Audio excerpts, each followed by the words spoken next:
yo creo que si viviese donde tú vives, la barba sería lo de menos.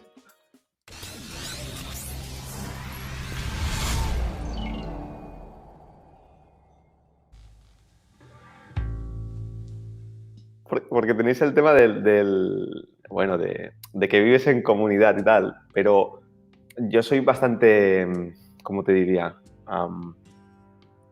La palabra no es solitario, ¿no? Porque tengo una parte social. ¿Huraño es? No, Huraño.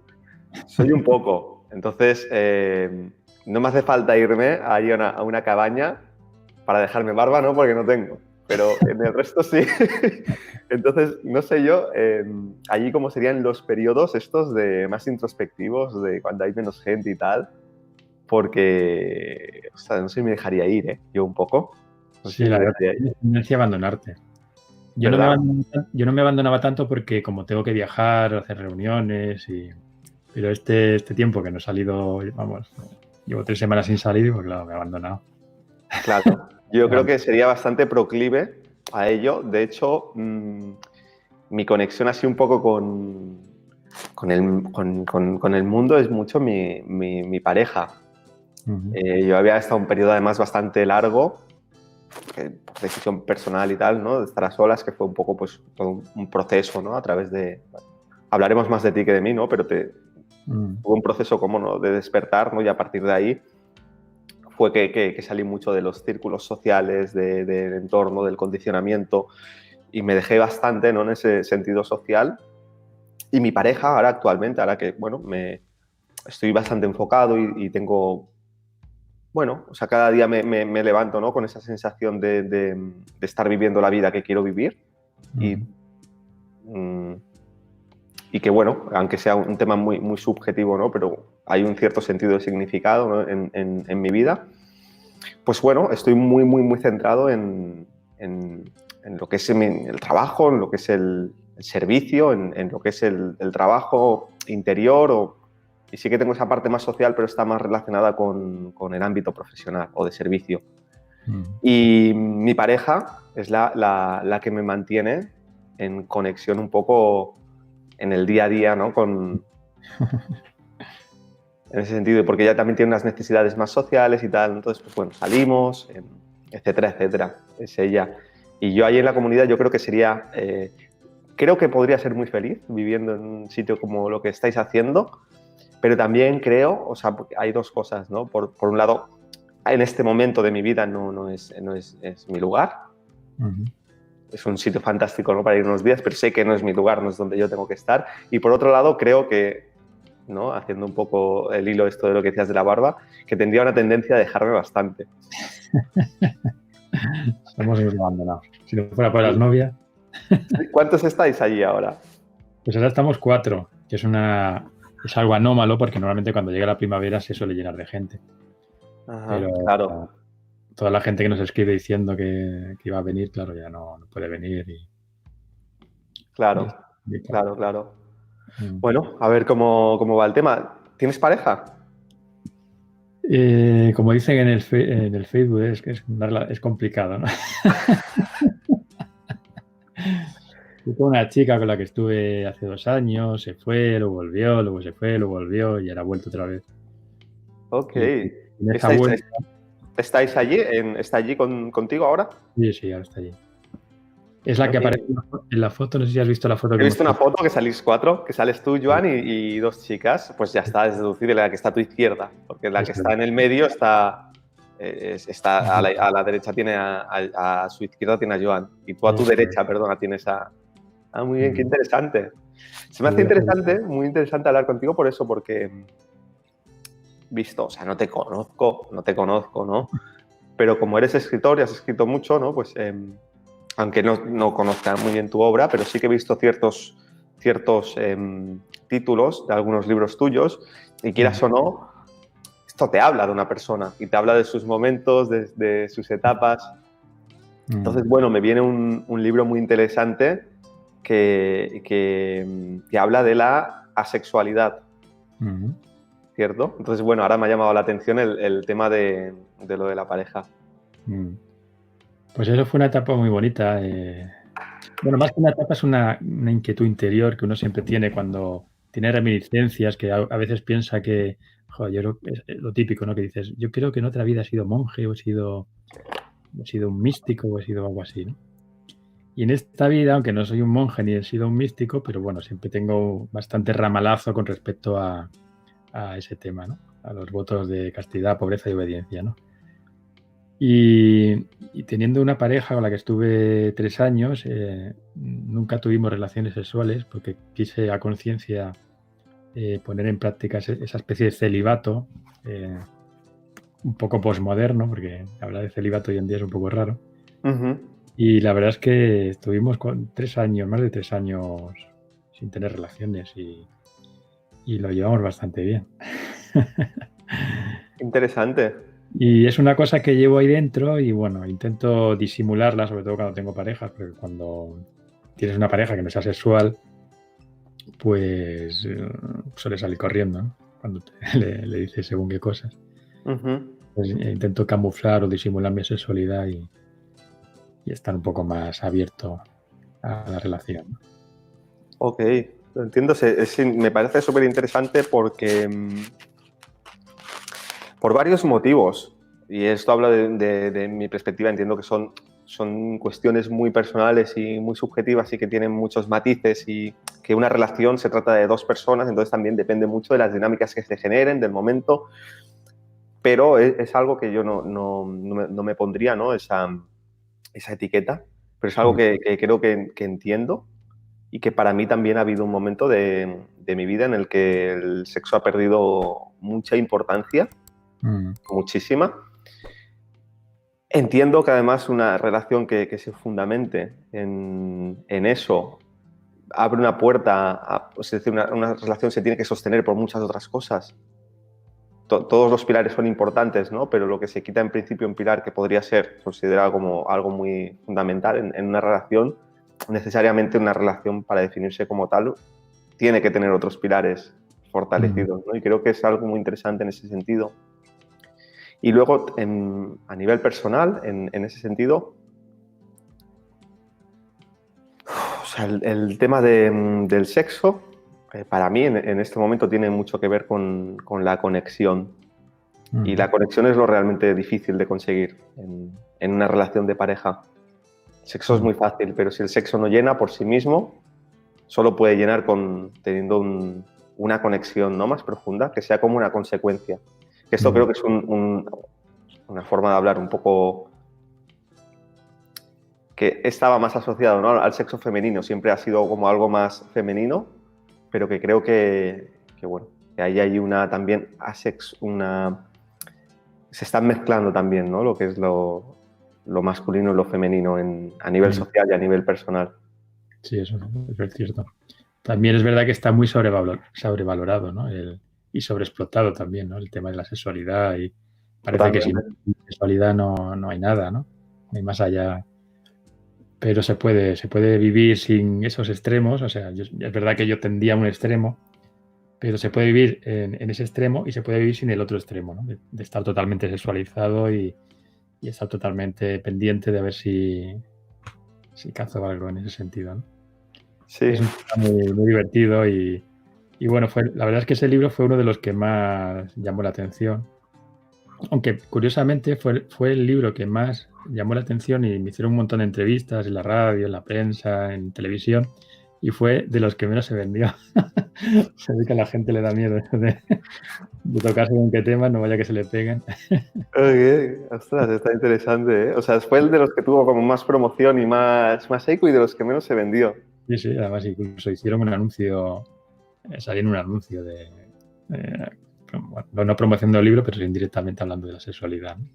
O sea que fue un libro que dio mucho que hablar, pero que en ventas no se tradujo en muchas ventas. Es que ahora que lo dices, yo me acuerdo que hace unos años hubo este tema, salió un poco al panorama público, medios de comunicación, y Mm. la pregunta que me surge es, o sea, ¿tú no fue algo como consecuencia de eso que tú a lo mejor te animaste a escribir sobre ello, sino que tú fuiste, quiero decir, como una causa de que se generase eso? a nivel... Y una de las causas, porque en España era el único libro que existía que hablaba de ese tema abiertamente, sin tapujos y sin tabúes, ¿no? Ostras, Entonces, qué interesante. ese libro empezó a generar, bueno, empezó a salir en prensa, empezaron a hacerme entrevistas y, bueno, fue como una especie de ola, ¿no? A la que luego se sumaron más gente, ¿no? Y más gente salió del armario diciendo, ah, voy a también soy asexual. Pero sí fue que un poco a raíz de la publicación de ese libro que se empezó a despertar un poco el interés por el tema y se empezó a hablar sin tapujos del mismo, ¿no? Qué interesante. Se me hace como atar cabos, ¿no? Y acordarme de ciertos... Sí, Pues, a ver, que es un tema que está bastante en auge porque hoy en día, cada día, yo a lo mejor, si me meto en redes sociales, veo que han salido como nuevos términos para definir sexualidades, ¿no? En diferentes personas. Ahí ya los desconozco. O sea, yo me quedé ya en los 3 o 4 más básicos. Y me acuerdo que salió todo este tema. sí, Entonces se me hace muy, muy gracioso interpretar, ¿no? Que estabas tú ahí detrás sí. y que habías escrito ese libro.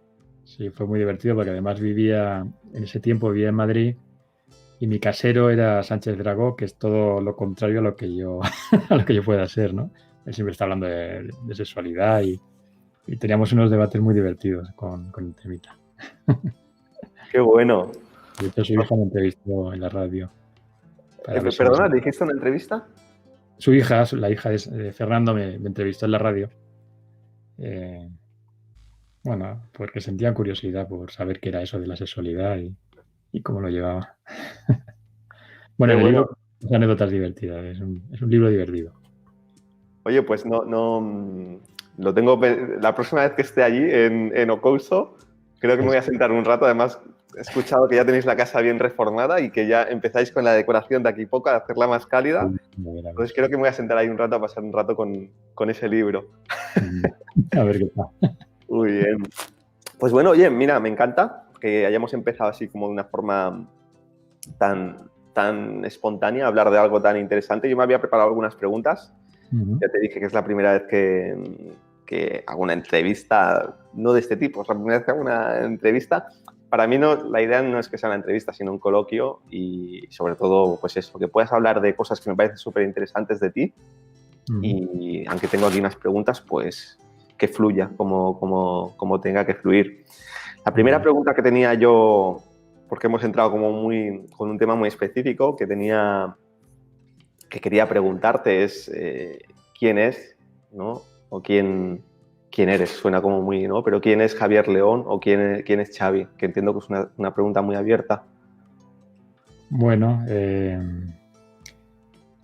si nos seguimos con los cánones normales de presentación, pues soy doctor en antropología, escritor, editor y actualmente estoy viviendo una etapa que culmino, una etapa profesional que doy como finalizada para entregarme de lleno a una cosa que llamamos Proyecto Couso, que es un proyecto que estamos haciendo en el Camino de Santiago, en Samos, que tú conoces.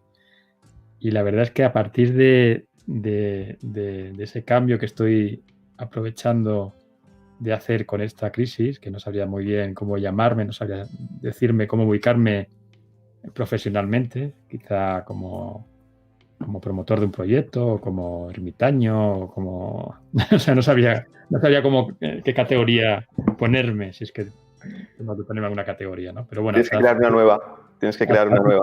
Era editor y antropólogo y escritor. Bueno, escritor supongo que seguiré siéndolo si me lo permite el tiempo. Y bueno, editor a menor grado y antropólogo, por pura curiosidad, seguiré escribiendo libros de antropología, que también me fascina. Muy bien. ¿Qué parte es la que más te fascina de la antropología? Porque entiendo que tu antropología, bueno, es un tema que puede también derivar, ¿no? en muchos matices, muchos intereses. ¿Y qué parte es la que más te...?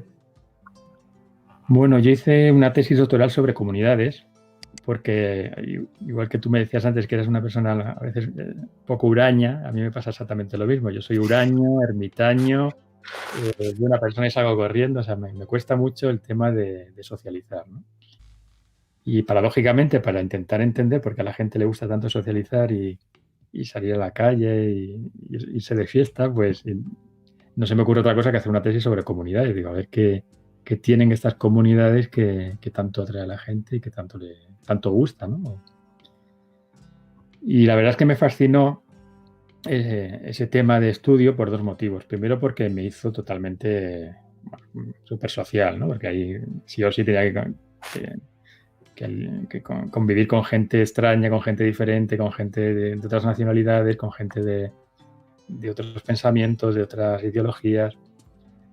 Eso me volvió sociable y además totalmente tolerante y asertivo y abierto a todo tipo de personas, ¿no?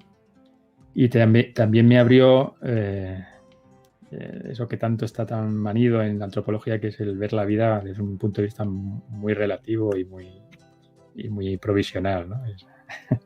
O sea, la antropología como me abrió una vía al mundo que por mí mismo no hubiera llegado a él, ¿no?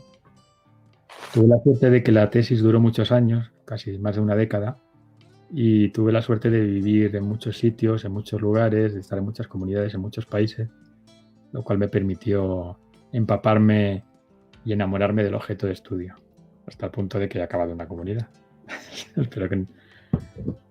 Qué interesante. O sea, que es como que cuando miras atrás, ¿no? Y hace 10 años empezaste la tesis por un tema, a lo mejor podríamos decir, de autoconocimiento. Bueno, yo creo que esto aplicaría a muchos, ¿no?, ámbitos, pero en este caso es como muy claro. Y al final, después de 10 años, estás creando tu propia comunidad. Estás creando una comunidad.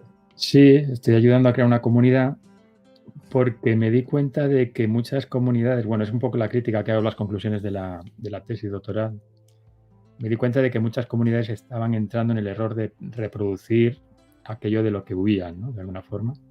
Estaban empezando a reproducir el sistema, sus estructuras, sus formas, Y a nivel antropológico sentía curiosidad de ver qué pasaba si intentábamos hacer una comunidad que rompiera radicalmente con ese sistema, ¿no? Por ejemplo, en la economía, ¿no? En la economía se nos ocurrió que en vez de cobrar por hacer cosas y en vez de enfocar la filosofía del proyecto de la subsistencia, pues se nos ocurrió tener la subsistencia como en un segundo o tercer plano y además, para complicar más la cosa, intentar tenerla desde un punto de vista de lo que en antropología se llama la economía del don, la economía del regalo. Es decir, no cobrar por las cosas, sino que nosotros te regalamos el espacio, te regalamos la comida, por decirlo de alguna forma, y tú a cambio pues nos regalas, si tienes dinero, dinero, si tienes dones, dones, si tienes una parte artística, pues o unas horas de trabajo en la comunidad. Es decir, que rompíamos con el modelo tradicional de la comunidad intencional, en la cual muchas veces cae la tentación de vivir del visitante y de enfocar todo lo que realiza y todo lo que hace en la búsqueda de recursos para poder subsistir. Entonces intentamos crear un modelo diferente que rompiera un poco con la paradoja de vivir en comunidad, pero reproduciendo lo que la sociedad acaba realizando, ¿no? La conclusión es que es complicadísimo vivir en comunidad. Primero porque somos seres muy individualistas y no nos han educado para otra cosa que no sea competir y luchar por ver quién es el mejor. Y segundo porque es una opción vital tremenda, ¿no? El dejarlo todo, dejar tu vida normal en la ciudad y irte al campo a vivir de no se sabe qué, pues ha sido una apuesta compleja, pero totalmente apasionante. Es un salto al vacío, por lo que tú dices, por el tema del condicionamiento cultural y la educación que hemos recibido. No podemos conocer otra cosa. Claro, fue un salto al vacío y un salto de fe también, porque realmente hicimos este proyecto sin saber muy bien cómo iba a desarrollarse ni a sobrevivir. Pero en ese salto de fe nos hemos dado cuenta de que es posible, ¿no? Llevamos 6 años en el proyecto, hemos hecho grandes obras en la casa de acogida, hemos rehabilitado una ruina en la cual antes no se podía entrar y ahora tiene tejado, tiene ventanas, tiene agua corriente, tiene todas las comodidades. Y realmente ha sido milagroso lo que haya ocurrido. ¿Se puede mantener ese milagro en el tiempo? Bueno, pues ese es el reto de ahora, ¿no? De ver qué ocurre a partir de ahora. Ahora que estamos un poco más aburguesados, si la tendencia es volvernos más individualistas o volver a ser individualistas, volver a ser huraños o seguimos expandiendo la generosidad y seguimos compartiéndola, ¿no? Eso es interesante lo que dices, ¿eh? Porque esto yo creo que aplica a muchos niveles de la vida. Al final, un estímulo muy grande que tenemos, o te diría casi el gran estímulo de la evolución, es el dolor. Y ya sea una crisis, ¿no? Pues luego hablaremos, ¿no? de crisis y demás.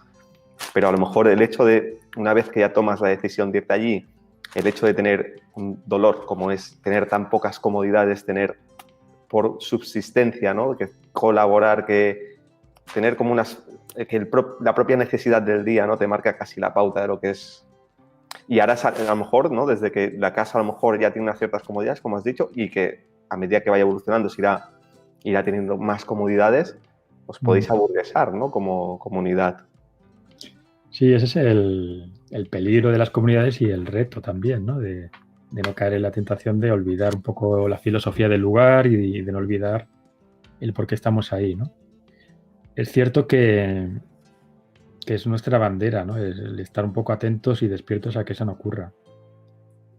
Entre otras cosas porque es la experiencia que los pioneros hemos vivido, ¿no? De alguna forma, ¿no? El conocer las comunidades desde dentro, el vivir en ellas durante algunos años y el saber las debilidades y los vicios que puede generar la vida en comunidad, pues ya nos pone alerta para que no caigamos en vicios de, pues eso, de aislamiento, de olvidarnos del mundo, de vivir en nuestra comodidad, en nuestro espacio de seguridad y no salir de ahí, ¿no?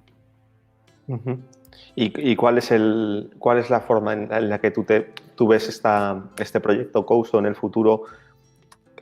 ¿Cuál es el vínculo a medio plazo o incluso a corto o a largo plazo con el mundo? ¿Cuál es la integración? Bueno, el lema de la fundación que da soporte al proyecto es hacer de un mundo bueno un mundo mejor. Es decir, no nos vamos a Couso para rechazando el mundo, sino que vamos a Couso para experimentar modelos de convivencia diferentes, alternativos, que puedan mejorar lo que ya existe. Es decir, nosotros no estamos renegando de la vida en la ciudad, ni estamos huyendo de la misma, ¿no? Sino que estamos intentando crear modelos diferentes donde, dados los retos en los que nos encontramos, los retos de sostenibilidad y casi de supervivencia como especie, viendo lo que está ocurriendo en estos días, pues nos vemos con la obligación moral de crear un modelo o un paradigma que intente mejorarnos como individuos y como colectividad, ¿no? Y lo que estamos haciendo es un sistema pedagógico, totalmente pedagógico, que intenta experimentar con nuevas formas de vida, con la simplicidad voluntaria, con la filosofía del apoyo mutuo y la cooperación, con la austeridad, o sea, sin necesidad de desperdiciar ningún tipo de recurso, ¿no? Estamos intentando experimentar con eso y ver qué ocurre, ¿no? Y ver también si es exportable algunas ideas a otros modelos, ¿no? De convivencia. Muy bien. Hay una parte que me llama muchísimo la atención y que me atrae muchísimo de todo este proyecto, y creo que es algo que supongo que tú, los fundadores, es algo que tenéis necesariamente, ¿no? presente, pero es algo que queda muy, muy diluido, imagino que de forma deliberada, en lo que son los principios, los valores de puertas para afuera, que es en qué estáis basando, ¿no? Muchos de los principios para esta comunidad, que viene de un libro que se llama Meditación Ocultista. Cartas de meditación ocultista. Sobre meditación ocultista de Alice Bailey, del maestro Joel Kuhl, que es un libro tremendo, ¿no? Pero súper esotérico. Me gustaría que me hablases un poco de esto. Bueno, en el proyecto hay 3 proyectos. Uno que es el proyecto de la casa de acogida, que está abierto a todas las personas que quieran venir y quiera conocernos y quiera explorar el sistema en el que vivimos y las formas en las que vivimos. Luego hay un segundo proyecto, que es el proyecto de escuela, que al principio se llamaba Escuela de Meditación, pero a raíz de una entrevista que nos hicieron en el periódico donde aparecía como titular Escuela de Meditación en Samos, empezaron a llamarnos de que hay una secta en Samos, hay una gente muy rara, empezaron a llamar los hippies de Greenpeace. En fin, empezó el estigma del extraño, ¿no? Ya cuando entras en un mundo rural, no acostumbrado a experimentos ni a gente diferente. Pues bueno, empezó el estigma y ese que llamamos escuela de meditación, que es un poco lo que se describe en ese libro que has mencionado, ¿no? Donde hay un capítulo que se llama ¿Cómo serán las futuras escuelas de meditación?, ¿no? Bueno, nosotros intentamos con ese proyecto, con ese segundo proyecto, pues intentar emular esa idea, ¿no? De escuelas de meditación del futuro, cómo serían y cómo deberían desarrollarse. Y luego el tercer proyecto, que llamamos Proyecto Seymour, es un proyecto de comunidad y con un calado importante de comunidad espiritual. Aunque es verdad que cuando la gente nos visita, la espiritualidad está bastante diluida y no se palpa tangiblemente en unos dogmas, ni en unas creencias, ni en unas ideologías, ni filosofías. Sí que es cierto que todo el proyecto está empapado de todo tipo de tradiciones y de todo tipo de filosofías y de todo tipo de creencias, ¿no? Sin estar vinculados especialmente a ninguna creencia y sin estar vinculados a ningún paradigma, ni a ninguna religión, ni a ninguna ideología especial, pero sí que es cierto que sí que hay como un bagaje y como una fuente que fluye, que nace de todas las fuentes en las que los que participamos en el proyecto hemos bebido, ¿no? Por eso es normal que cada proyecto tenga un matiz diferenciador para que la gente pueda abiertamente pertenecer a uno u a otro o pueda participar en uno u en otro, ¿no? En estos primeros 6 años, en estos primeros 7 años, que era un poco lo que habíamos planificado, la intención la hemos puesto en el proyecto Opouso, que es lo que más se conoce y de lo que más se habla, ¿no? Que para nosotros es el proyecto de servicio, el tener una casa de acogida abierta las 24 horas del día, los 365 días del año, donde no se cobra, donde puedes encontrar una habitación, una cama caliente, un plato de comida, un abrazo, una compañía. Y bueno, ese es el proyecto que hemos potenciado porque creíamos que era como la base de todo lo que vendría después, ¿no? Ahora, a partir de estos meses, vamos a empezar a darle profundidad y calado al proyecto de escuela, que pretende ser lo que llamamos una escuela de dones y talentos, pero también una escuela de meditación, una escuela de introspección, una escuela de conocimiento, de autoconocimiento, una escuela de conciencia, donde se pueda experimentar y explorar esas facetas del ser humano que realmente nos hace como ser humanos, ¿no? Que es la conciencia, ¿no? Y la autoconciencia. Y luego el proyecto Seymour, que es el más retante, es el proyecto de comunidad. También vamos a intentar darle un impulso porque es verdad que en verano estamos totalmente desbordados, porque viene mucha gente y ahora mismo somos poquitos y queremos potenciar la vida en comunidad desde una perspectiva espiritual o integral, como la llamamos nosotros, ¿no? Uh-huh. O sea, si he entendido bien, hay como tres pilares, ¿no? Está Opouso, que es como tú has dicho, el servicio es la casa de acogida, ¿no? Y el espacio, además estáis muy cerca del Camino de Santiago, por lo tanto tenéis un flujo de gente. Hay gente que evidentemente siente una afinidad, vuelve, hay gente que se queda o que ya está más familiarizada con ese tipo, con lo que se va a encontrar ahí, y hay gente que está de paso y ya está. Para mí fue una experiencia muy increíble, muy profunda, aunque estuve pocos días, estuve 7 días, porque yo nunca había vivido, ¿no? en comunidad. Una de las cosas que a mí más me caló y que creo que produjo cambios en mí, que no sé hasta qué punto, porque al final, ¿no? Moverte 1 milímetro, 2 milímetros, ¿no? Cuando te vas 1 kilómetro más allá es donde ves que se ha convertido en 1 metro o en muchos metros. Y fue literalmente que yo por primera vez en mi vida me sentí en un ambiente totalmente seguro. Y me explico, ¿no? La seguridad es algo muy importante.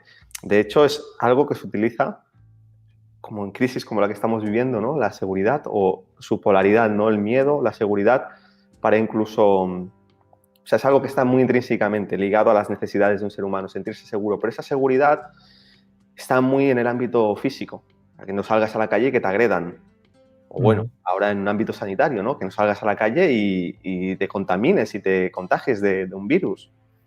Pero la seguridad es mucho más amplio y eso no se contempla en la sociedad que vivimos. La seguridad emocional, la seguridad mental, la seguridad espiritual, La seguridad emocional sí, más o menos se comprende, aunque en la escuela el bullying está a la orden del día. Yo he sufrido bullying, se dice que el 70% han sufrido bullying en algún momento u otro. No existe esa seguridad emocional, a veces ni en casa.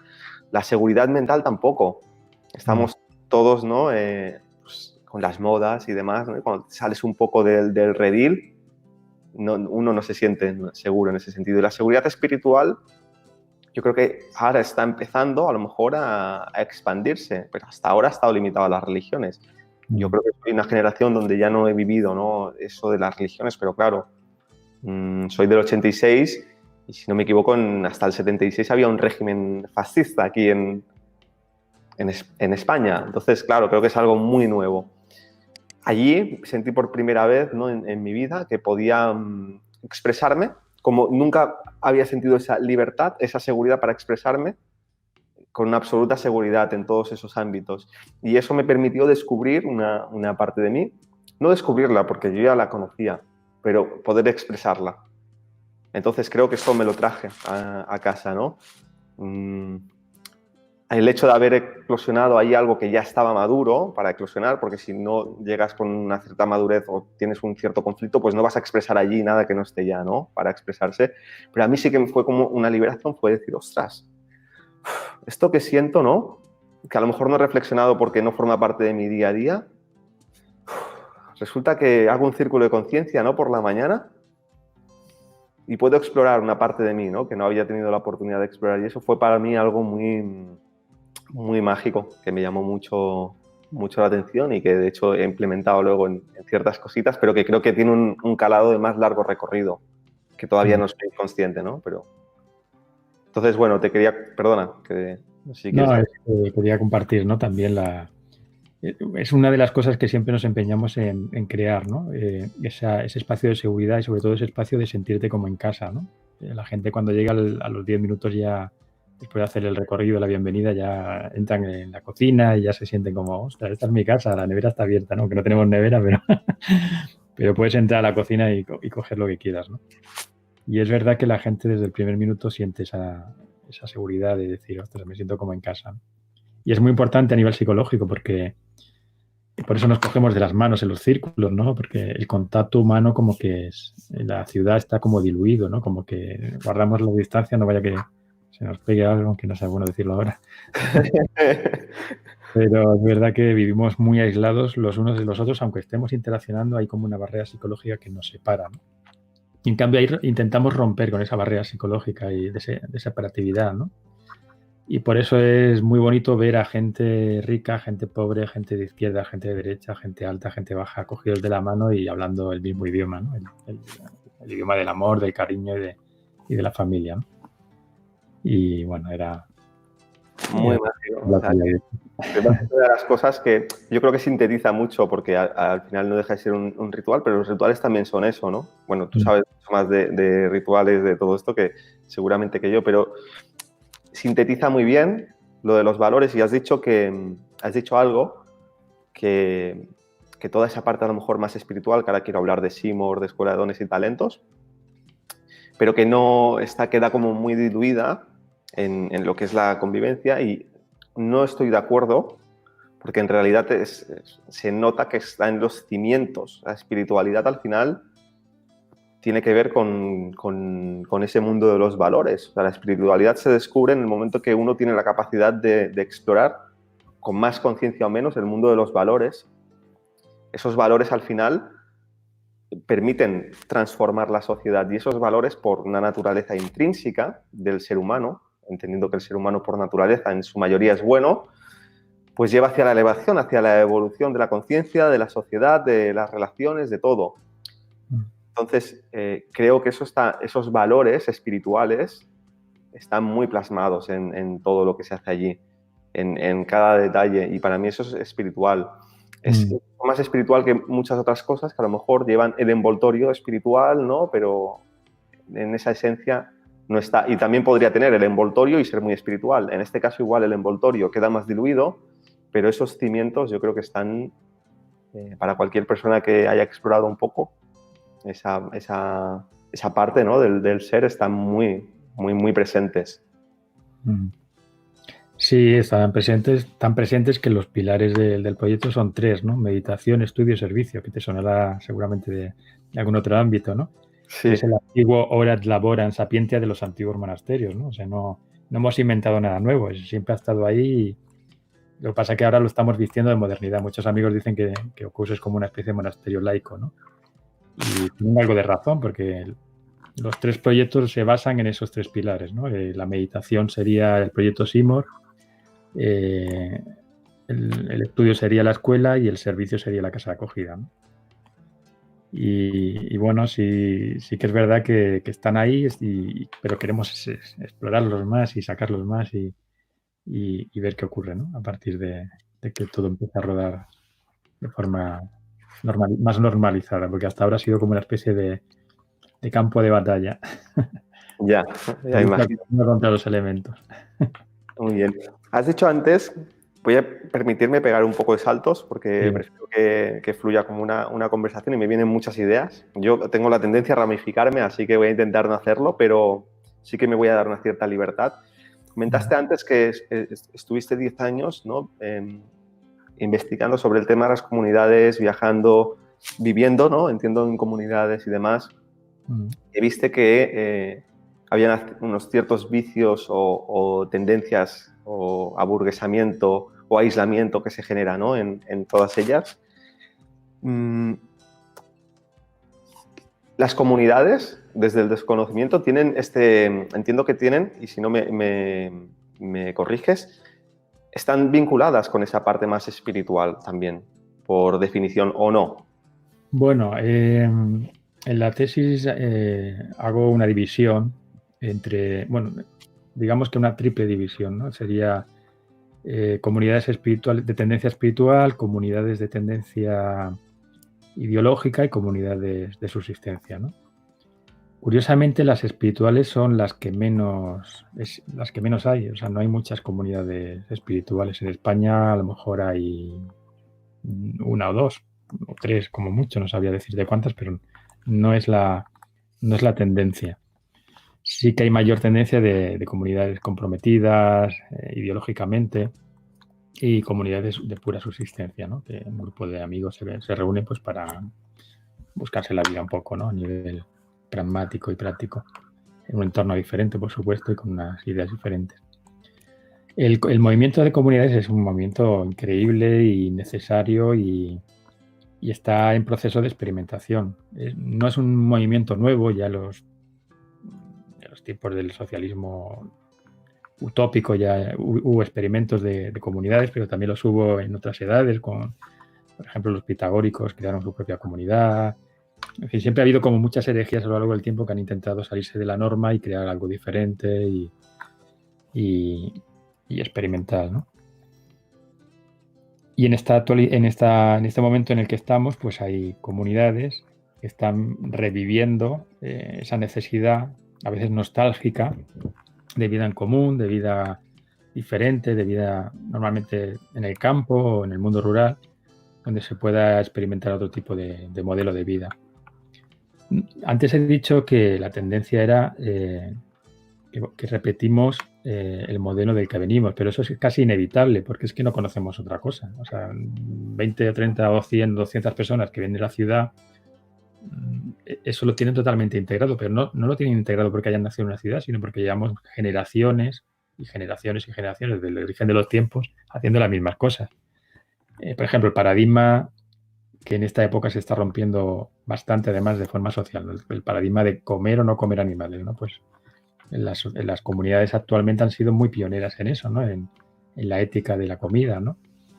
Y esa ética pues se ha permeabilizado en la sociedad y parece que hay más conciencia y más atención a ese tema, ¿no?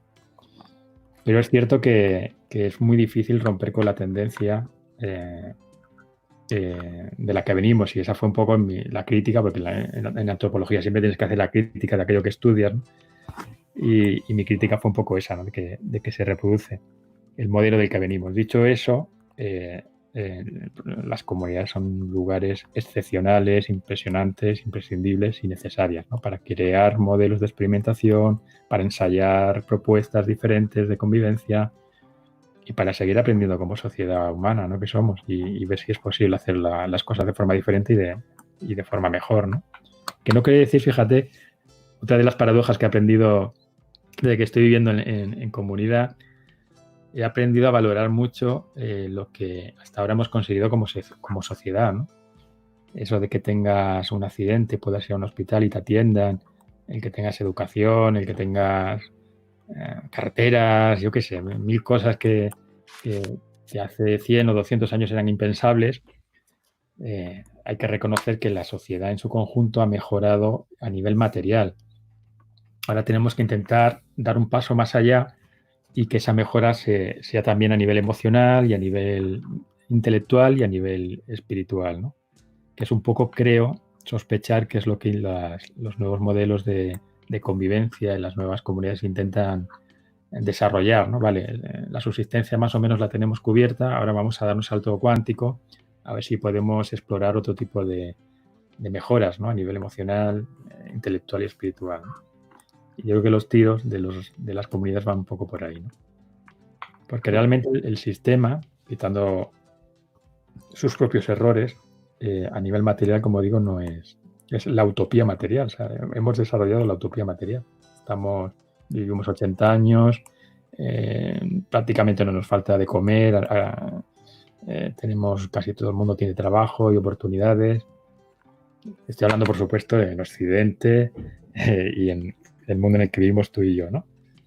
Porque si nos vamos a otros países, pues la cosa es muy diferente, ¿no? Pero en Occidente, en lo que conocemos como Occidente, la utopía material, aunque algunos antropólogos se meten conmigo cuando hablo en estos términos, pero la utopía material se ha desarrollado y está aquí, ¿no? Es imperfecta, hay que mejorarla sobre todo en valores de, como decía al principio, de cooperación y apoyo mutuo y de solidaridad, pero creo que la tendencia va hacia ahí, ¿no? No será una tendencia a corto plazo, pero a largo plazo creo que sí. Mejoraremos. Sí, yo creo que también yo utilizo para relativizar un poco todo esto, porque a veces es... Y más si no vives en una comunidad, no vives en el día a día en la ciudad y además te informas un poco, ya sea con el periódico o con la tele de vez en cuando. Si tú miras la gráfica, ¿no?, de lo que son los estándares de vida en plazos o ciclos de 50, de 100 años, dices, vamos bien. Vamos bien, ¿no? Aunque haya picos que pueda parecer que baja, pues dices, ¿por qué va a dejar de ser así si durante los últimos 100, 200 años no ha hecho más que mejorar en general, por lo menos a nivel material? Es verdad ese matiz que tú haces, ¿no? Habría que ver si a otros niveles se han perdido calidad, ¿no? Sí que es cierto. Yo no me había planteado nunca esto que estás planteando tú, ¿no?, de las comunidades como pioneros o como centros de experimentación social, ¿no?, de testar, ¿no?, en pequeños grupos lo que puede ser los ideales, ¿no?, de exportarlo luego a las grandes comunidades, ¿no?, que son las ciudades, los países. No lo había visto nunca así, pero es verdad, claro, cualquier experimentación tiene que surgir en un pequeño ámbito, ya sea una familia, un pueblo o una comunidad. Claro, yo creo que cuanta más conciencia hay, y para eso es verdad que tiene que estar cubierto la subsistencia, más posibilidades, ¿no?, hay de experimentar en esos niveles superiores, emocional, intelectual, espiritual. Sí, es evidente que las comunidades son laboratorios de experimentación. Quizá les falta... Bueno, no creo que les falte. Yo creo que todas las comunidades que he visitado, todas las comunidades tienen autoconciencia de que es así, de que son experimentos, que a veces salen bien, a veces salen mal, a veces la convivencia siempre es compleja y difícil, pero es compleja y difícil por eso, porque somos personas que venimos de ciudad y no estamos acostumbrados a vivir en grupo, ni en manada, ni en familia estrecha, ¿no? Y una comunidad siempre suele ser una familia muy estrecha. Uh-huh. Y bueno, pues ahí estamos intentando ver qué ocurre. Muy bien. Y ver qué podemos aportar. Xavi, ¿cuál es la comunidad de todas las que has estado que más te ha impactado y por qué? ¿O en qué sentido?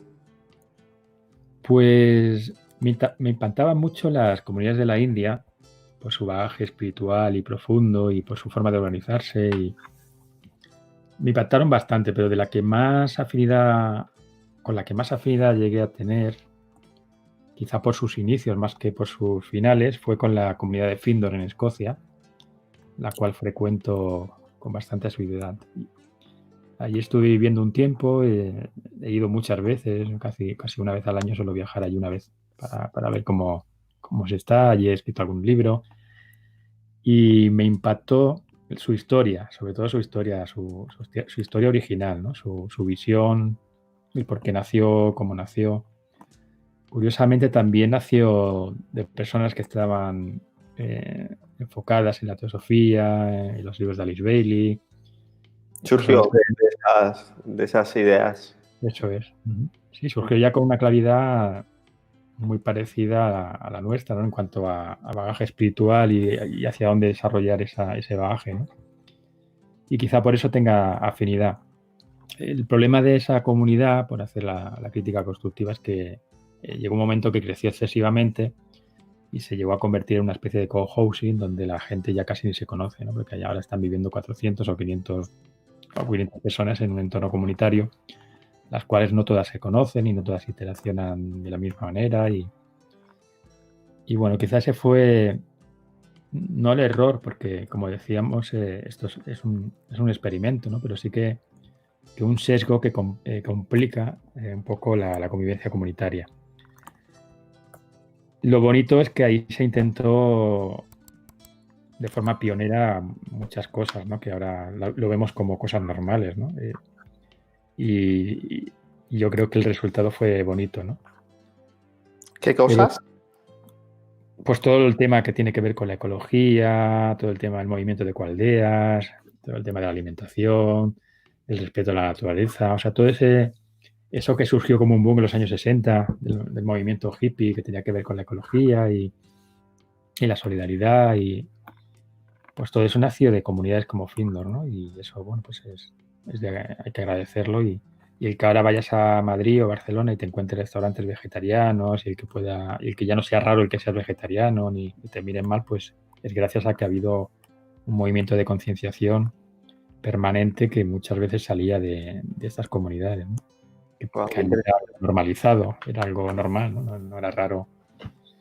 Me ha encantado esta perspectiva, de ver las comunidades como laboratorios sociales, de cultura y de implementación de ideales. Siempre lo ha sido. Fíjate, Pitágoras, que creó la comunidad pitagórica, todo lo que inventaron, ¿no? Desde la ciencia, las artes, la música incluso. O sea, eran comunidades que se dedicaban a experimentar constantemente. Quizá porque no estaban tan centrados en la propia subsistencia, sino que la subsistencia pasa como a un segundo grado dentro de la escala de valores y tienes más tiempo para volverte más creador o co-creador. O sea, si te emancipas materialmente de alguna forma, ya sea porque eres muy rico o porque tienes la oportunidad de estar en un entorno comunitario que te permite esa emancipación, pues tienes más tiempo, y al tener más tiempo pues te vuelves más creador, más creativo. Claro, está la posibilidad. No significa que tenga que ser necesariamente así, pero en términos generales, claro, está la posibilidad. Claro. Por ejemplo, nosotros en Ocouso tenemos muy claro que las mañanas las dedicamos a la comunidad y al contacto grupal y al desarrollo grupal, pero las tardes es para la persona, ¿no? Para el individuo, para que expanda sus dones y sus talentos y pueda co-crear, ¿no? No solo a nivel comunitario, sino también a nivel personal, ¿no? Yo creo que esos entornos, pues, o sea, los avances no solo nacen de los sótanos, ¿no? Como las grandes empresas, ¿no? Sino también algunas cosas llega ahí de California, ¿no? No solo de California, de algunos sótanos de California, sino que también hay comunidades, incluso en California hay comunidades que han creado tendencias y modas y valores, ¿no? Ok. Has dicho que poniendo ejemplo de Findor, ¿no? Que una de las cosas, ¿no? Hay muchas cosas que te gustan, pero que tiene ciertos sesgos y ha perdido un poco la esencia, ¿no? Porque a 400 personas, 500 y entre ellas, pues claro, se forman también grupos, no se conocen. O sea, en el proceso de crecimiento y de expansión, ¿cuál es tu aprendizaje o cómo crees que se soluciona eso? Si es que lo ves como un sesgo o como algo que limita.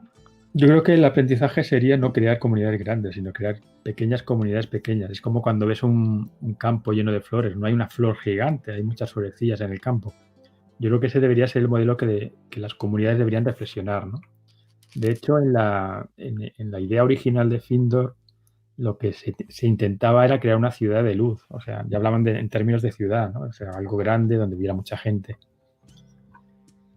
Claro, para que eso hubiera sido posible, tendría que haber sido mucha gente de muy alto nivel, ¿no? De muy trabajada. Ujú. No estamos trabajados. Sí que es cierto que a nivel, lo que hablamos antes, a nivel material estamos bastante trabajados y ya más o menos sabemos ubicarnos, pero a nivel emocional, incluso intelectual y a nivel espiritual estamos todavía muy perdidos, a pesar del bagaje tradicional y del bagaje de religiones, de espiritualidad. A pesar de todo eso, estamos todavía muy perdidos en ese ámbito. ¿Y qué solución tiene esto? Porque claro, o sea, para una comunidad pequeña, desde mi perspectiva de urbanita, 400 personas es muy poco. Si tienen que ser pequeñas, pones el ejemplo en el campo, las pequeñas florecillas por ahí y tal, claro, tiene que haber una integración entre comunidades también. O sea, Claro. me gustaría que explorar un poco más eso, porque digo, vale, comunidades más pequeñas para mantener esa esencia. Y a partir de ahí... Sí, ahí todas las comunidades están coordinadas. Hay varios movimientos, como en España se llama la RIE, la Red de Coaldeas Ibérica. A nivel mundial está el GEN. Están de alguna forma coordinadas y todos los años hacen encuentros y y van colaborando en cuanto a experiencias y van compartiendo aquello que parece que funciona y aquello que no, ¿no? Pero lo ideal sería que las comunidades fueran comunidades de 20, 30 personas y que fueran muchas, no pocas, sino que todo el mundo de alguna forma entendiera que vivir en comunidad es algo muy positivo a muchos niveles, ¿no?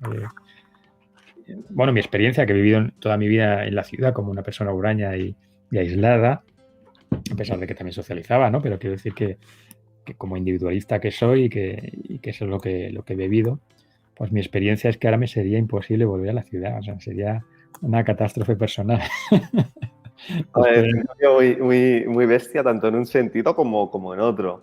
sí, Ah, sí, ha sido un cambio totalmente radical, pero que no podría volver, no podría dar marcha atrás. O sea, no podía dedicar mi tiempo a pensar, no, es que tengo que dedicar 10 o 12 horas del día a trabajar porque tengo que pagar una hipoteca, un alquiler, porque tengo que tener un estatus que la sociedad me demanda, porque tengo que demostrar algo que no se sabe muy bien qué es, pero siempre tienes que estar demostrando algo, ¿no? No podría volver a esos valores porque me resultaría asfixiante y me anularía como persona. Ahora por primera vez puedo decir, bueno, ahora me siento algo persona porque he conseguido trascender algunos mitos que teníamos de la vida en la ciudad, ¿no? O de la vida en el sistema, si lo quieres llamar así, ¿no? ya, ajá, ok, entiendo. Y quiero ahora dar un salto, pero antes es que me surge una pregunta, porque mm, esto que planteas, ¿no? De este condicionamiento social de vivir en la ciudad, ¿y qué me dices, por ejemplo? O sea, ¿tú crees o sea, has dicho antes una cosa, ¿no? Que es que para olvidarte de esa necesidad de subsistencia, tienes que ser o muy rico o no me acuerdo qué más dijiste. Y ahí discrepo, ¿no? Porque, ¿qué me dices, por ejemplo, ya que, por ejemplo, hay una escuela de dones y talentos, de esas personas que pueden vivir por su don y por su talento? Porque esas personas no trabajan. Igual trabajan o dedican más horas de cualquier persona que trabaje 8 o 12 horas. Eso yo creo que sí que se puede realizar con las diferencias, con los matices, tanto en una ciudad como en una comunidad. Y tú, que eres una persona que has estudiado, has hecho el doctorado en antropología, que eres escritor, que eres editor, quizás estás un poco ahí, ¿no? Estás viviendo un poco con tus dones y con tus talentos. Sí, de hecho mi salto cuántico fue cuando decidí abandonar por primera vez Barcelona y el modelo que más o menos llevaba realizando en esa vida cotidiana de la ciudad, ¿no? El trabajar de lunes a viernes, el comprar primero un apartamento, luego una casa adosada, luego un chalet independiente. Eso lo experimenté, incluso estuve siempre cuento la anécdota porque es muy divertida, ¿no? Incluso estuve viviendo una embajada con chofe, con todos los placeres y comodidades que uno pueda pensar e imaginar en la vida cotidiana, ¿no? Pero, y es cierto que hay gente que vive de sus dones y sus talentos y el trabajar no le supone ningún esfuerzo porque no es cuando vives de tu don y tu talento, vives en un constante juego, ¿no? Y la vida es como un juego y te lo pasas bien y te diviertes y nunca te cansas de trabajar porque no es un trabajo, no es un tripalium, ¿no? Como dice la etimología de la palabra, no es instrumento de tortura, ¿no? Sino que es un instrumento liberador, ¿no? Pero claro, eso lo podemos experimentar muy pocas personas. Si miramos un poco objetivamente las estadísticas y vemos a qué nos dedicamos, pues el 90% de las personas viven en un estadio homoanimal, en el cual casi no tiene tiempo ni oportunidad de emanciparse, ¿no? De decir, bueno, yo voy a vivir de lo que realmente genero, de lo que realmente siento que tengo que hacer, ¿no? Y ese estado homoanimal, que a veces está más cercano a la subsistencia más pura de cualquier otro animal pudiera estar, ¿no? Una conciencia muy así, muy de subsistencia, pues es muy complejo en las ataduras que uno genera en las ciudades romper con ese círculo, ¿no? Porque además que son ataduras en este tiempo en el que estamos ahora que son muy complejas, ¿no? Las ataduras sociales, las ataduras de estatus, las ataduras económicas, las ataduras materiales como la hipoteca, la luz, el agua. O sea, como que son muchas cosas que te atan a un sistema del cual es muy difícil moverse y del cual es muy difícil romper y del cual es muy difícil saltar. Incluso si das ese salto, no siempre sale bien y a veces te estrellas, ¿no? Yo me siento totalmente un privilegiado porque yo pude dar ese salto, me estrellé en el primer salto que di, pero lo volví a intentar, volví a dar un segundo salto y bueno, en ese segundo salto de momento no me he estrellado, pero cabe la posibilidad. Pero soy privilegiado, o sea, yo estoy hablando desde el privilegio Sin duda, bueno, de hecho, por todo lo que has explicado, has tenido una oportunidad de tener, como poco, muchas experiencias y de ser dueño de tus decisiones en muchos niveles. Mucha gente que tú puedes mirar una vida es absolutamente lineal y casi que, bueno, que cuesta mucho, ¿no? Ver esos saltos cuánticos que tú dices, ¿no? Y no sé qué edad tienes, pero bueno, por todo lo que me has comentado, pues hay muchas experiencias, hay mucha riqueza. Entonces, no me cabe duda de que eres afortunado, aunque sea a nivel de experiencia solo. Sí. Ten en cuenta que ahí la gente siempre elige entre dos variables muy determinantes. Una es la seguridad y el otro es la libertad. Normalmente nos educan a elegir sobre la seguridad, pero es muy difícil que nos eduquen a ser libres. Las escuelas no nos educan a ser libres, nos educan a sentirnos seguros, a ser los mejores, pero nadie nos educa a ser libres, no nos educan a la autocrítica, no nos educan a tener juicio, a opinar de forma diferente. ¿Qué pasa cuando te sientes un poco más libre y decides tomar un camino diferente? Pues bueno, pues eso, te estrellas o la lías. Hacen cosas, pero es lo que tú dices, hacen cosas divertidas, porque al final uno va, yo qué sé, si te gustan las películas, pues ¿qué te gusta una película que te sorprenda? Una película lineal, ¿no? Que tenga un giro. Si te crees mucho el personaje o te metes demasiado, ¿no? en el drama, pues bueno, puede ser que lo pases un poco mal, pero si hay una cierta capacidad, pero es verdad lo que dices, porque partimos de una base ya de un cierto bagaje interior, un cierto crecimiento. Si estás muy identificado con ciertas cosas es muy difícil. Es muy difícil, como tú dices, pero es verdad, la educación oficial no va en esa línea. Yo creo que con Internet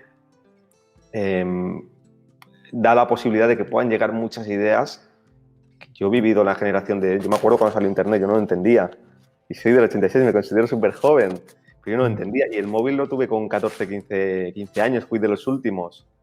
O sea, hay un cambio allí y yo cuando tengo ciertas experiencias en mi vida, lo que me abre a mí a todo un nuevo mundo es Internet. Encontrar ahí, poder contactar con gente, con información. O sea, creo que la educación Oficialmente, evidentemente, no existe esa posibilidad, pero a nivel de Internet hoy en día sí que uno se puede educar para ser libre, para pensar, para ser crítico, pero es verdad, tiene que haber ya algo, o tiene que haber una chispa o algo, si no, no vas ahí. A veces la chispa pues ocurre de forma espontánea o ocurre por un accidente, por la muerte de un familiar, por una experiencia, pero es verdad que tiene que haber algo que remueva la conciencia, ¿no? Ujú. A veces un libro incluso, ¿no? Yo O escribí un libro. una crisis como la actual, a lo mejor, que me gustaría hablar ahí. Estoy cogiendo práctica, a veces ya estoy introduciendo nuevos temas como en la conversación. Una crisis como la actual, porque al final lo que estamos Claro. son crisis, ya sea a través de leer algo que te vuele tu escala de valores o lo que sea, y que te haga expandir tu pensamiento, o una crisis que te genere un sufrimiento o un dolor muy intenso a nivel material o a nivel intelectual o emocional. Entonces, Sí, las crisis son totalmente, yo diría que imprescindibles. De hecho, mi primer salto cuántico derivó de una crisis, ¿no?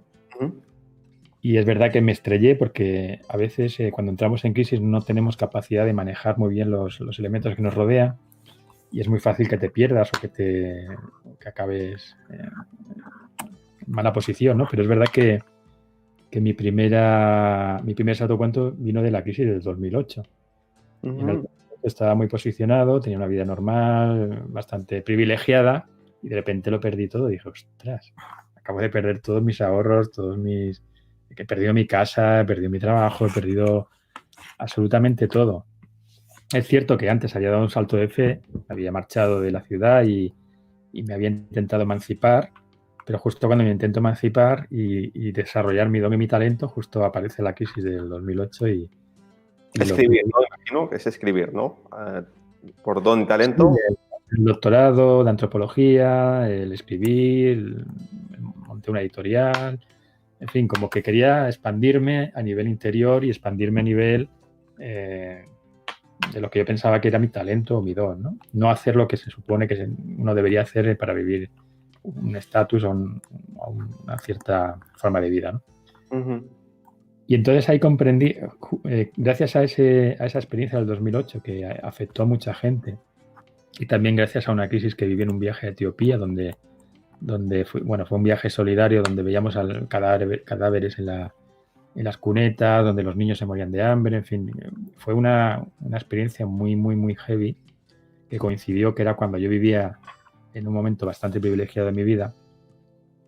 Pues eso me ocasionó una crisis personal muy profunda y dije, mira, yo no puedo ser, o estoy en el mundo de la conciencia o estoy en el mundo de la hipocresía, pero ambos no son compatibles. O sea, no puedo estar diciendo una cosa y luego haciendo otra, porque a veces nos perdemos en las filosofías y nos perdemos en las ideologías, pero luego nos cuesta mucho ponerlas en práctica, ¿no? Hablamos mucho de meditación, de espiritualidad, pero luego, ¿qué es la espiritualidad, no? ¿Qué resultado produce, ¿no? Todo esto, toda Claro, esta dimensión, toda esta... ¿para qué sirve todo eso, no? O cómo lo integro en mi vida, ¿no? Yo tenía muy claro que no lo estaba integrando del todo, ¿no? Que es verdad que hablaba mucho de espiritualidad, leía muchos libros de espiritualidad, me juntaba con mucha gente que se creía espiritual, pero luego en el día a día dejaba mucho que desear. Muy bien. ¿Y qué opinas entonces de esta crisis actual que nos tiene como un poco desorientados, yo creo, a todos, ¿no? Por cómo se han ido desarrollando los sucesos. Bueno, la verdad es que está siendo excepcional, ¿no? Porque creo que nuestra generación nunca ha vivido algo parecido.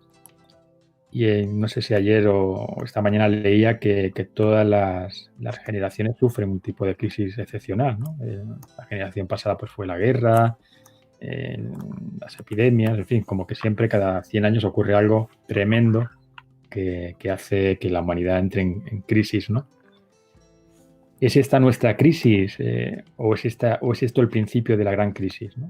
Esa es la pregunta que me hago ahora, ¿no? ¿Esto es la gran crisis o es que estamos empezando a entrar en la gran crisis, ¿no? La verdad es que no tengo respuestas. Está siendo una gran crisis, eso es evidente, y va a tener mucha cola y creo que va a durar bastante y los coletazos van a ser muy, muy fuertes, pero también está siendo una oportunidad, ¿no? Para que mucha gente se plantee muchas cosas, ¿no? Y está siendo una oportunidad pues para cambiar paradigmas, para cambiar hábitos, para cambiar para valorar sobre todo lo que teníamos o lo que tenemos que hemos conseguido como sociedad y colectivo, ¿no? Y colectividad. Mi duda es, mi pregunta y mi inquietud de, bueno, ¿qué va a pasar, no? ¿Estamos al principio de algo?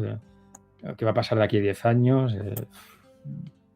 Si no cambiamos la tendencia, porque a nivel más interior percibo que la Tierra, el planeta Tierra, llegará un momento que se enfadará con nosotros, porque nos estamos convirtiendo casi en una plaga, ¿no? Y estamos contaminando los mares, los bosques, estamos haciendo cosas que a lo mejor no. Muchas veces cuando hablan de calentamiento global pienso, bueno, igual es que la Tierra tiene fiebre, ¿no? Y se está empezando a quejar, ¿no? Entonces tenemos que ir con mucha cautela y espero y ojalá esta crisis sirva para que a nivel social y internacional nos miremos el ombligo y veamos qué podemos mejorar y qué podemos cambiar para no seguir en la tendencia en la que estamos, ¿no? Yo creo que sí, que esa es la... Hay una parte en esta crisis, ¿no? Que creo que tiene un punto siniestro y hay otra parte que tiene un punto muy, muy glorioso. El punto es lo que te comentaba, no sé si se estaba grabando o no, que cuando nos movemos en estos ámbitos tan globales y tan amplios, a veces es como que la individualidad, ¿no? O sea, yo cuando se trata de las personas, de hablar contigo, de hablar con cualquier persona, tengo mucha facilidad, ¿no? Para ver como el potencial, como ver cosas como súper positivas. Cuanto más se amplía, ¿no? Eso, nos vamos más del individuo a niveles más globales, más me cuesta, ¿no? Porque hay reacciones o hay cosas que viéndolo desde lejos, no cuesta entender. Seguramente si vas y conoces a cada uno de los individuos que hace o que toma las decisiones o lo que sea y hablas y entiendes un poco, ¿no? Esa persona o puedes sentir su esencia, cambia, ¿no? Pero claro, en la visión general se pierde. Y a mí la parte, o sea, creo que es una oportunidad, igual que antes hablábamos de las crisis personales, que son esos catalizadores, ¿no? Para una expansión, para un crecimiento, para un giro, pues es exactamente lo mismo, pero a gran escala. Como humanidad es una crisis. Y si va a haber un cambio, que yo creo que tantas personas están invocando y están pidiendo, para mí se me hace muy difícil o muy fantasioso pensar que va a venir de color de rosa y que va a ser todo... No, o sea, si tú estás pidiendo un cambio, pues va a venir a través de una crisis seguramente. Entonces esa yo creo que es una parte de que si vamos a cambiar y vamos para mejor, va a ser a través de una crisis. Y tenemos ahora una crisis totalmente inesperada y que yo creo que es el principio. Y ahí habrá fluctuaciones. Si nos quedamos apegados a toda la parte material, ya que hablábamos antes, vamos a estar jodidos. Pero hay una parte intangible, una parte de valores que ya se está viendo, una parte de cambio de conciencia, una parte emocional, de conexión intelectual, espiritual, que se está moviendo en paralelo. La parte que a mí se me hace un poco más, me genera un poco más de inquietud, ¿no? Es la parte de que unas pocas personas puedan tomar decisiones condicionando a la gran mayoría, ¿no? A través del miedo y a través de ciertas cosas que nos hacen muy, muy controlables y muy manipulables. Y que haya aunque sea una gran oportunidad, ¿no? Que haya un propósito detrás muy, muy, muy egoísta, que evidentemente desconocemos y uno puede especular, pero no creo que nadie a nuestro nivel, ¿no? Sepa realmente todo lo que se está moviendo. Da igual si esto es casual o es deliberado.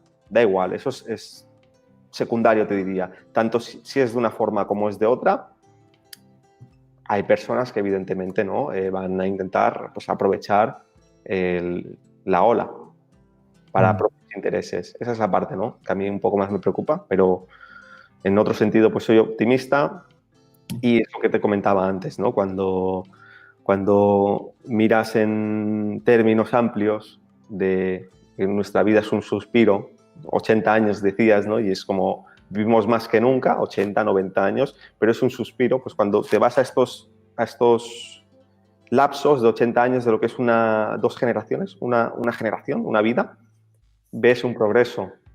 Y yo me quedo corto porque no he estudiado historia, ¿no? Y sé que hubo ahí una Segunda Guerra Mundial y luego hubo un florecimiento de los valores de edad, porque la humanidad estaba predispuesta por lo que había vivido, ¿no? y hubo pues todo el tema de la ONU, los derechos sociales, todo lo que pasó luego más tarde con el movimiento hippie, que luego pasó lo que pasó con muchas cosas, o todos los derechos de la humanidad que se escribieron, que luego es un ideal que está ahí, que no se está manifestando, pero ahí está escrito, antes no estaba escrito. Entonces, bueno, lo complicado es pensar que que a lo mejor todo ese proceso de crecimiento pues pasa en lo que es tu vida y te toca vivir, ¿no?, ese proceso, y si estás muy apegado a ciertas cosas, pues lo vas a pasar mal. Sí, yo creo que es muy importante lo que está ocurriendo.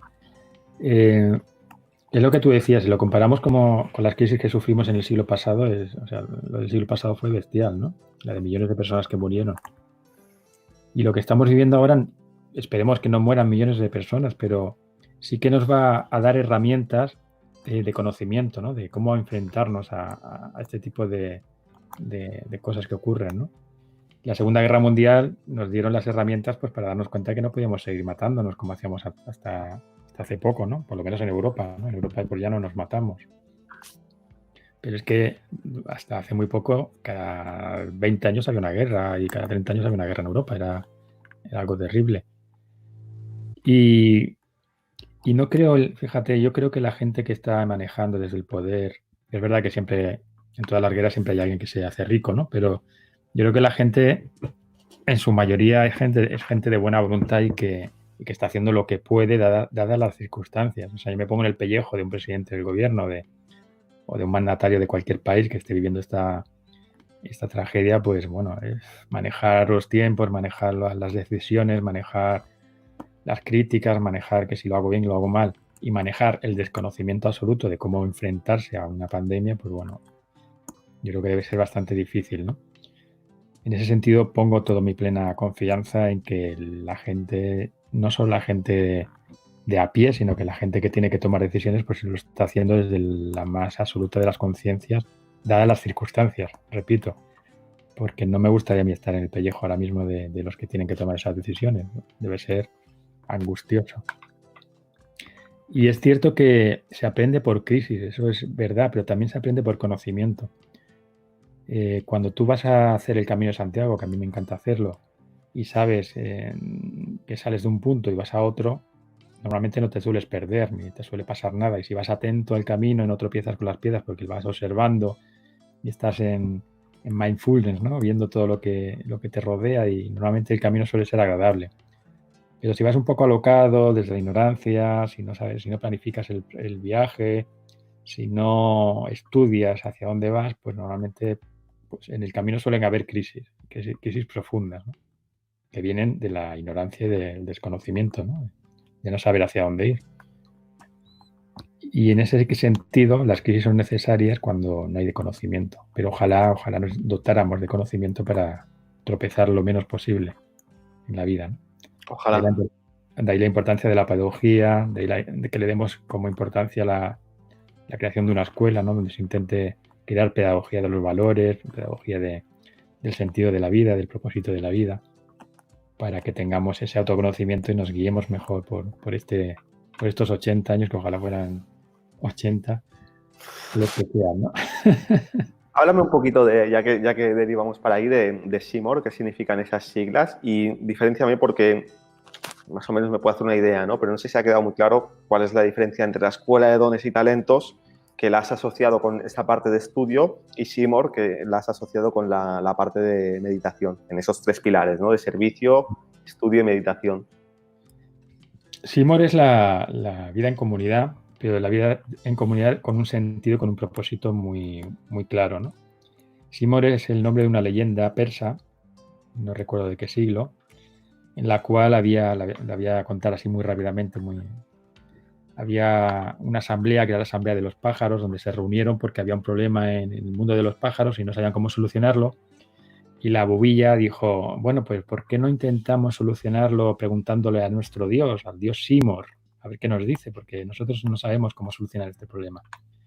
Entonces se fueron todos en bandada a buscar a su Dios, ¿no? Al Dios Seymour. Y cuando estaban atravesando montañas y valles, de repente en un valle inmenso, vieron reflejado la sombra de todos los pájaros volando a la vez, y se dieron cuenta que esa sombra era su Dios, era Seymour. Y bueno, cogiendo esa leyenda, pensamos que era muy bonito el reflejarla, ¿no? El darnos cuenta de que a pesar de nuestras diferencias, a pesar de cómo somos todos y cada uno hijo de su madre y su padre, pues podemos tener una especie de unidad, ¿no? Dentro de la diversidad, ¿no? Y entonces, bueno, a modo simbólico cogimos ese nombre. Muy bonito. De hecho, ahora me he acordado, ¿eh? Me lo explicó Joan cuando me hizo el camino por allí. Me ha venido a la mente. Uh-huh. Y bueno, Seymour es eso, el darnos cuenta de que formamos parte de una unidad, y cuando te das cuenta de eso, de alguna forma cambia tu conciencia, ¿no? Porque ya no es tu conciencia individual, sino que ya hay como una especie de entrega a una causa mayor, ¿no? A una causa que ya no te pertenece, que ya es algo más elevado o ya no depende tanto de ti, ¿no? Es lo que algunos llaman el propósito que los maestros conocen y sirven, ¿no? Pues ese propósito que está en alguna parte, porque si no la vida carecería casi de sentido, pues es el que nosotros queremos entregarnos. Qué bonito. Muy bien. ¿Y la Escuela de Dones y Talentos? Y sobre todo, pues entiendo que son, si no recuerdo mal, además el proyecto lo tenéis como en ciclos de 7 años. Primero 7 años lo acabáis de cumplir, estáis a punto, entráis con Dones y Talentos. Con la escuela me gustaría, o sea, como concepto, como ideal, lo tengo ya claro y yo creo que lo has transmitido muy bien, pero de una forma un poco más práctica me encantaría que pudieses explicarlo. Pues, la escuela es lo que le da sentido a todo el proyecto en sí, ¿no? Sería el corazón del proyecto, porque la intención o el propósito es primero crear autoconocimiento y luego compartir ese conocimiento. Para crear conocimiento y autoconocimiento necesitamos conocernos a nosotros mismos mediante el silencio, la meditación, el estudio y el servicio, ¿no? Y el estudio, pues, ya lo estamos desarrollando de alguna forma, ¿no? La semana de experiencia, aunque no se diga explícitamente, forma parte de la escuela. Es una semana donde personas diferentes de nacionalidades y orígenes diferentes pueden convivir con unos valores diferentes, ¿no? Eso ya forma parte de la pedagogía de la escuela, ¿no? Uh-huh. Luego tenemos los 21 días de experiencia, ¿no? Donde se hace más hincapié aún en la experiencia del silencio, en la experiencia del estudio y del servicio, ¿no? Ahora hay una persona bella que está haciendo la semana de silencio, ¿no? Dentro del periodo de 21 días. Y luego están los 3 meses de experiencia, los 6 meses, los 2 años. Es decir, que dentro de lo que ya hacemos ya hay cierta pedagogía, ¿no? Pero queremos ir más allá y queremos profundizar, pues, en todo lo que de alguna forma conocemos, aunque a veces sea intuitivamente, ¿no? También tenemos la editorial, ¿no? que edita libros de conciencia y de espiritualidad. Y queremos desarrollar un edificio que es el que se describe en este libro de cartas de meditación ocultista. Un edificio que ya tenemos los planos diseñados y ya tenemos prácticamente la financiación y que estamos a la espera de que nos autoricen a nivel legal poder hacerlo, ¿no? Y bueno, ese será un edificio que será como una especie de claustro donde habrá 24 habitaciones o 24 celdas y donde 24 personas que lo deseen podrán encerrarse en ese lugar para hacer meditaciones, para hacer yoga, para estudiar o para lo que deseen hacer, ¿no? Vamos a ver. Nos veremos por allí en algún momento. Claro que sí. Te voy a hacer una última pregunta para que tampoco hacer una entrevista que sea súper larga. Otro día repetimos si hace falta. Y es un ejercicio que yo practico. Y yo sobre todo lo he practicado hace unos años. Y para mí ha sido muy, muy potente. No sé si tú lo practicas o no, pero te voy a dar la oportunidad de que lo compartas o lo pongas en práctica. Y es el ejercicio de irte, ¿no? El día que te vas a morir ya. Dios quiera, ¿no? Que sea pues lo más agradable posible, ¿no? Y que estés ahí en el lecho de muerte, en tu cama, y tengas la oportunidad, ¿no? En un momento de lucidez, ya con el absoluto desprendimiento de esta vida, ¿no? Material, ya simplemente te queda irte y gracias a Dios pues estás cómodo en el lugar que amas y miras tu vida hacia atrás. ¿Qué es lo que ves? Porque imagino que tú tienes un proyecto entre manos con otras personas muy grande y hay unos ciertos delineamientos, pero yo soy mucho de proyectar, ¿no? De tirar una flecha y proyectar, ¿no?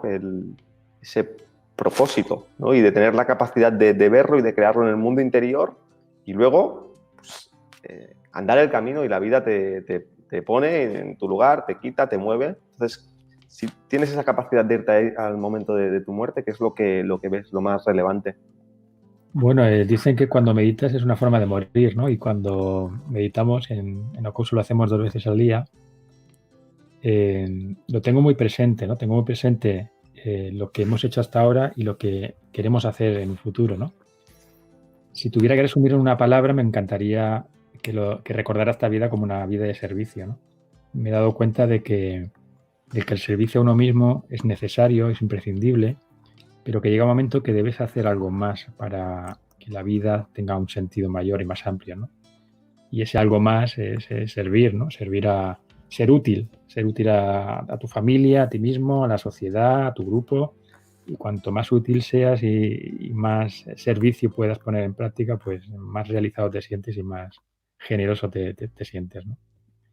Y yo creo que de aquí al tiempo que haga falta o sea necesario, pues ojalá se me recuerde de esa forma, ¿no? Una persona que hizo lo que pudo, con sus limitaciones, por supuesto, pero que por lo menos lo intentó, ¿no? Muy bien, fantástico.